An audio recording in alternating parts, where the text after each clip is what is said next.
নমস্কার বন্ধুরা, আশা করি কেমন সকলেই ভালো আছো।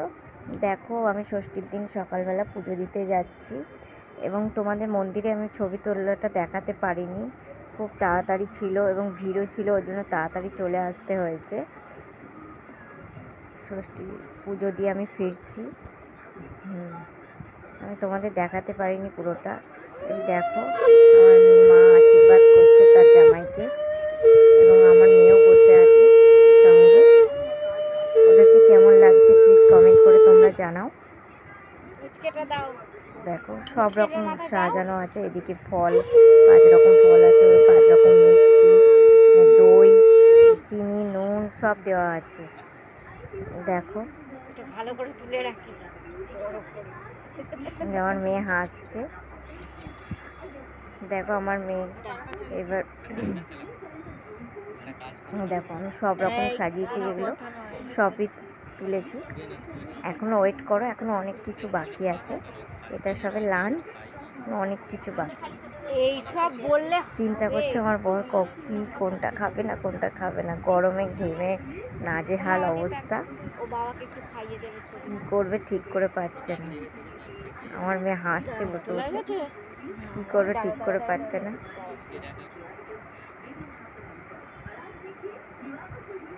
যত দুজনে বসে আছে বদমাইশ।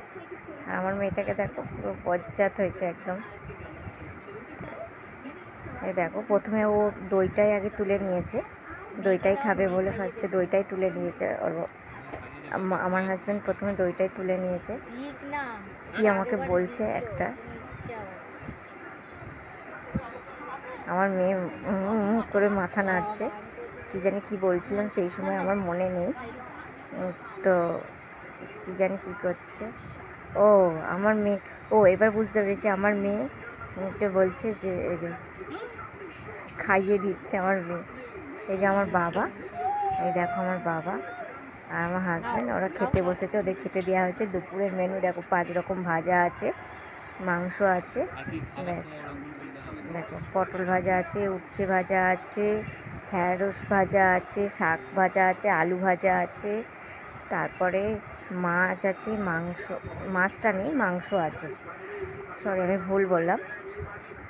তো এবার ওরা খেতে শুরু করছে সব। এবার সন্ধেবেলা আমরা বেরিয়েছিলাম ডাকাত কালীবাড়ি, আমাদের মগরায় ডাকাত কালীবাড়ি। দর্শন করলাম, মায়ের খানিকটা দেখলাম, খুবই ভালো লাগলো। জাগ্রত মা, জয় মা ডাকাত কালী। মহিমা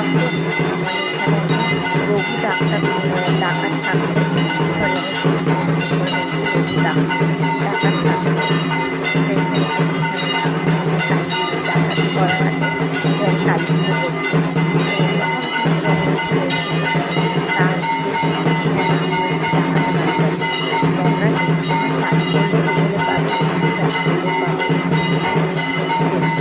পুজো করছে। ডাকাতি কালীবাড়ি ঘুরে আমাদের ষষ্ঠীটা এখানে